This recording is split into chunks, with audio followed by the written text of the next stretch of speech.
মৰমৰ ছাত্ৰ ছাত্ৰীসকল দেখিছা এইটো জ্যামিতি বক্স আমাক এটা কি লাগিব পেন্সিল কম্পাস লাগিব আৰু এডাল স্কেল লাগিব ঠিক আছে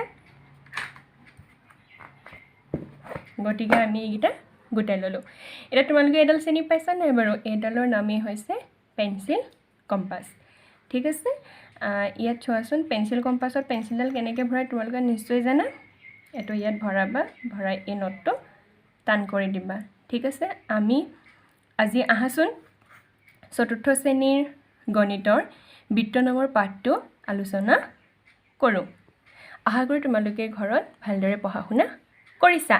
গতিকে বলা আজি আমি ক্লাছটো আৰম্ভ কৰোঁ এটি চাবা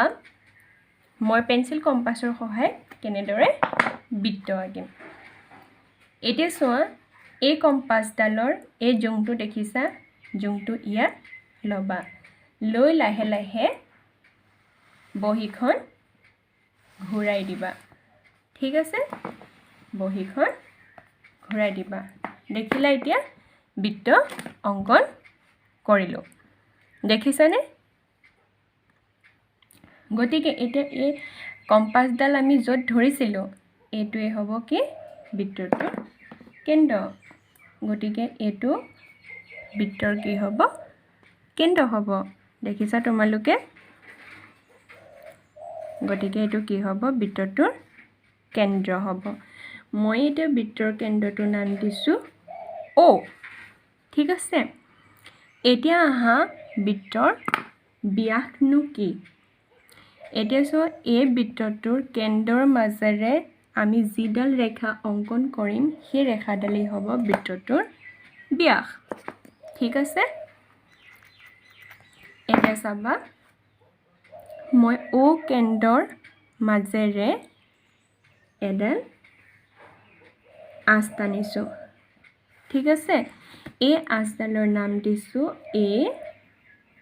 বি তোমালোকে ভালদৰে মন দিয়াছোন এ বি হ'ব কি এই বৃত্তটোৰ ব্যাস ব্যাস হ'বলৈ হলে কি হ'ব কেন্দ্ৰৰ মাজেৰে পাৰ হৈ যাব লাগিব ঠিক আছে তাৰ পিছত এতিয়া চাবা ব্যাসাৰ্ধ হ'বলৈ হলে কি হ'ব এই ব্যাসডালৰ আধাকে ব্যাসাৰ্ধ বুলি কয় নাইবা এই বৃত্তৰ কেন্দ্ৰ ও যে ও বৃত্ত কেন্দ্ৰৰ পৰা এই বৃত্তৰ যিকোনো এটা বিন্দুলৈ টনা আঁচডালেই হ'ব ব্যাসাৰ্ধ তুমি ওৰ পৰা ইয়ালৈও টানিব পাৰা নাইবা ওৰ পৰা এফালেও টানিব পাৰা ঠিক এফালেও টানিব পাৰা যিকোনো বিন্দুলৈ ঠিক আছে এতিয়া মই এডাল ব্যাসাৰ্ধ আঁকিম চাবাচোন এই ও কেন্দ্ৰৰ পৰা মই এই বৃত্তৰ এইটো বিন্দুলৈ এডাল আঁচ টানিম ঠিক আছে এডালৰ নাম দিছো মই ও সি গতিকে ও সি কি হ'ব ও সি হ'ব বৃত্তটোৰ ব্যাসাৰ্ধ বুজিছা তেনেদৰে আৰু এডাল ব্যাসাৰ্ধ আঁকিম চাবাচোন এই ও কেন্দ্ৰৰ পৰা মই এটো বিন্দুলৈ এডাল আঁচ টানিলো এডালৰ নাম দিছো ও ডি ঠিক আছে গতিকে ইয়াত কি হ'ব এ বি হ'ব বৃত্তটোৰ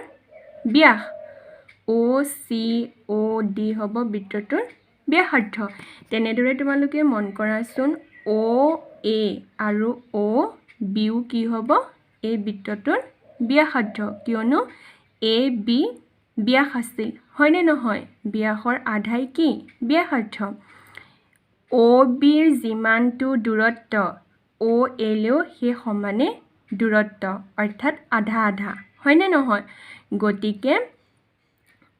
বুজিলা এতিয়া আমি কি ক'ব পাৰো যে এই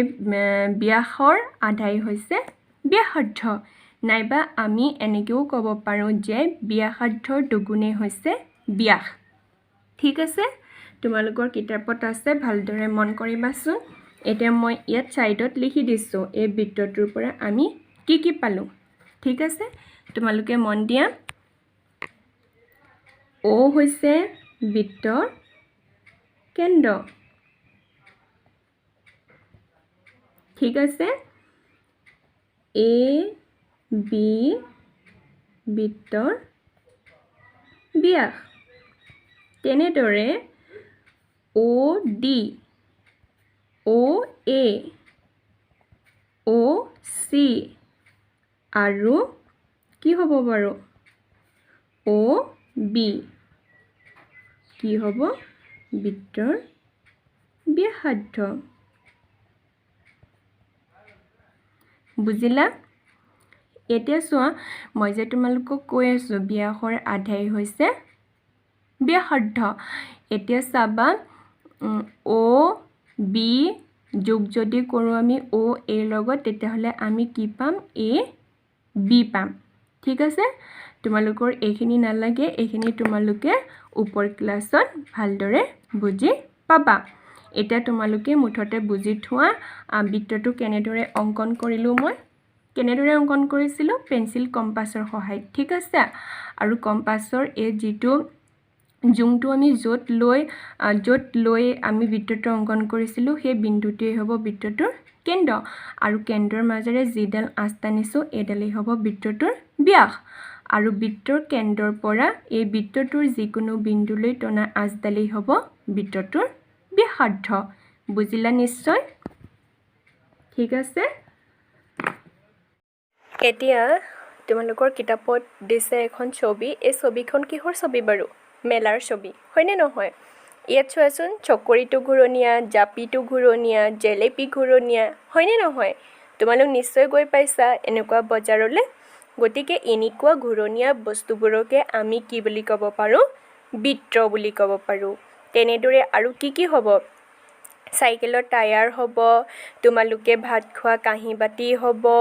তাৰ পিছত প্লেট হ'ব আৰু মাহতে পিন্ধা খাৰুবিলাক তোমালোকেও যে পিন্ধা যে খাৰু সেই খাৰুবিলাকো কি হ'ব বৃত্ত হ'ব হয় নহয় অৰ্থাৎ ঘূৰণীয়া ঠিক আছে গতিকে এটা বৃত্ত কি বুজিলা তোমালোকৰ কিতাপত আছে 2 সেন্টিমিটাৰ ব্যাসাৰ্ধৰ বৃত্ত অঙ্কন কৰা ঠিক আছে গতিকে আমি এটা 2 সেন্টিমিটাৰ ব্যাসাৰ্ধৰ বৃত্ত কেনেদৰে অঙ্কন কৰিম চাবা দেই তোমালোকে এতিয়া স্কেলৰ সহায়ত জোখটো লৈ লবা ঠিক আছে সদায় মন কৰিবা তোমালোকে স্কেলৰ এই শূন্য দাগৰ পৰা আৰম্ভ কৰিবা গতিকে 2 সেন্টিমিটাৰ হয় নহয় দেখিছা এই মই 2 সেন্টিমিটাৰ লৈছো এটা কি কৰিবা এই জোংটো ইয়াত দিবা ইয়াত দি লাহে লাহে তোমালোকে বহিখন ঘূৰাই দিবা ঘূৰাই দিলে তেতিয়া কি হ'ব 2 সেন্টিমিটাৰ ব্যাসাৰ্ধৰ বৃত্তটো হ'ব এতিয়া চোৱা এই জোংটো আমি কত লৈছিলো এই কোণত লৈছিলো গতিকে এটো কি হ'ব বৃত্তটোৰ কেন্দ্ৰ হ'ব এতিয়া আকৌ পেন্সিল স্কেলেৰে জোখাচোন ব্যাসাৰ্ধ জোখ লোৱাচোন 2 সেন্টিমিটাৰ হয়নে নহয় চোৱা ইমান ধুনীয়াকৈ মিলি গৈছে 2 সেন্টিমিটাৰ গতিকে কি হ'ব আমা আঁকিবলগীয়া বৃত্তটো এটোৱে ঠিক আছে এই ব্যাসাৰ্ধকণ কি হ'ব 2 সেন্টিমিটাৰ তেনেদৰে তোমালোকৰ 1 সেন্টিমিটাৰ ব্যাসাৰ্ধৰ বৃত্ত অঙ্কন কৰিব দিছে হেতু তোমালোকে নিজে চেষ্টা কৰিবা ঠিক আছে আশা কৰো তোমালোকে আজিৰ ক্লাসটো বুজি পালা ঘৰত ভালদৰে তোমালোকে বৃত্ত অঙ্কন কৰিবা ঠিক আছে আজিলৈ ক্লাসটো ইমানেই যদি মোৰ ক্লাসবিলাক ভাল লাগিছে তেতিয়াহলে মোৰ চেনেলটো সাবস্ক্ৰাইব কৰি থবা তেতিয়াহে তোমালোকে মই দিয়া ভিডিঅ'বিলাক পাই থাকিবা ঠিক আছে বাই বাই